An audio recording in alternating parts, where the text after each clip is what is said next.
한국경제TV 생생한 실전 투자 정보 와우퀵. 월 5,000원 커피값으로 투자 정보가 내 손 안에 배달됩니다. 와우킥 N에서 만나요. 시청자 여러분 안녕하십니까? K스타일 라이브 진행의 온인주입니다. 오늘 시장이 반등하고 있습니다. 그런데 전거래일 급락분을 절반도 메우지 못하는 상황이죠. 반등 강도가 좀 약하긴 합니다. 아쉬운 포인트입니다. 최근 이렇게 월요일이 주중에서 가장 강한 상승세를 씌워냈죠. 그리고 주 중반으로 들어가면 좀 약한 흐름을 보이는 패턴이 반복되고 있는데요. 이번 주에도 변동성이 어떻게 나올지는 보셔야겠습니다. 일단 지금 시간이 갈수록 또 상승폭을 이거보다는 조금 줄이고 있죠. 그래도 이번 주가 다행인 점은 그동안 증시 분위기를 급변시켰던 연준 인사들의 발언이나 AI 관련 메이저 이벤트가 부재하다는 데 있습니다. 미국은 목요일에 추수감사절로 휴장이고요. 그 다음 날은 또 블랙 프라이데이, 조기 폐장입니다. 그래서 지난주보다 상대적으로 좀 차분한 한 주를 보낼 수 있겠습니다. 물론 셧다운 기간 동안 발표하지 못했던 지표들, 9월 PPI 등이 주중에 또 공개되기 때문에 변동성이 나올 수도 있겠지만 주말 사이에 뉴욕 연은 총재가 금리 인하 불씨를 살리는 이런 발언을 하면서 페드워치상 60%를 상회하던 12월 동결 확률이 지금은 29%로 급락하는 등 금리 인하 쪽으로 좀 판세가 기울어졌다는 점이 증시 반등의 계기를 제공하고 있습니다. 국내 일정은 제가 우측에 따로 정리를 했는데요. 27일에 예정된 금통위 결과가 간접적으로 증시 방향성에 영향을 줄 것으로 보입니다.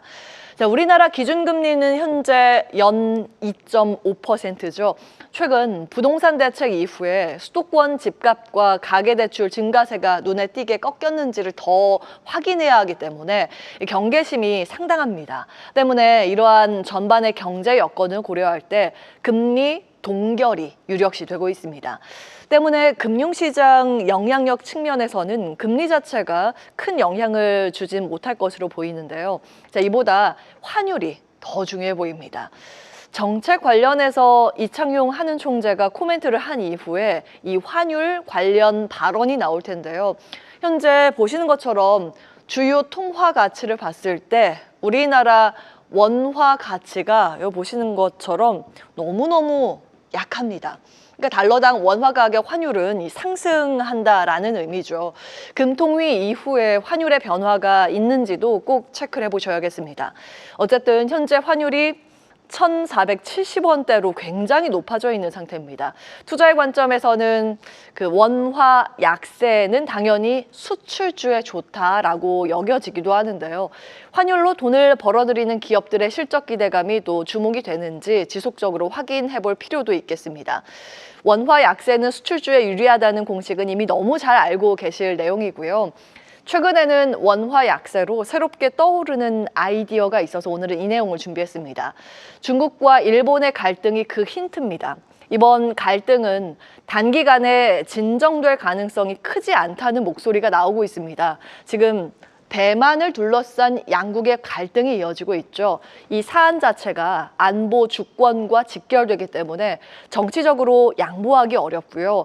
양국 모두 내부적으로 불안정한 상황에서 외부의 적을 만들어 지지층을 결집시키는 선택지가 오히려 유리하게 작용할 수 있기 때문입니다.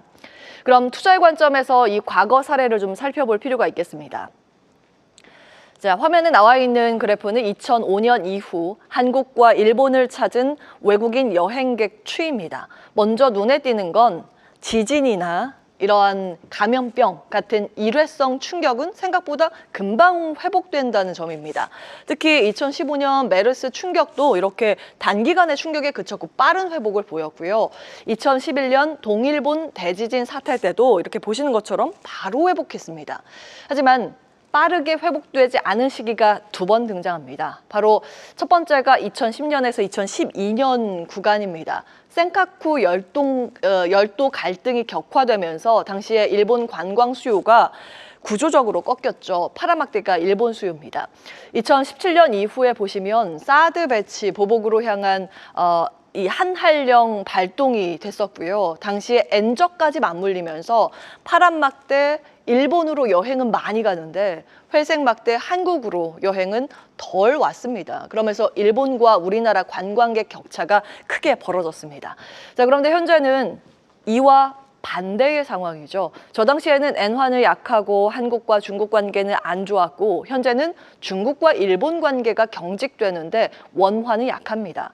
여기에 더해서 한국투자증권에서는 문화예술 측면에서 강해지고 있는 한국의 위상을 고려할 때 여행객 입장에서 한국은 일본의 유의미한 대체지로 부상할 수 있다고 보면서 투자의 관점에서 단기 테마성 접근보다 구조적 수혜 업종 선별이 합리적이라는 의견을 냈습니다. 지금 화면에 나와 있는 그래프는 관광객이 늘어날 때 어떤 업종이 구조적으로 수혜를 받는지 그 과거 데이터, 업종별 수익률을 정리한 자료입니다. 가장 우측에 있는 증권, 운송, 기계 등은 관광객 증가와 상관관계가 거의 없는 반면에 좌측에 있는 업종이 상관관계가 높은 업종인데요.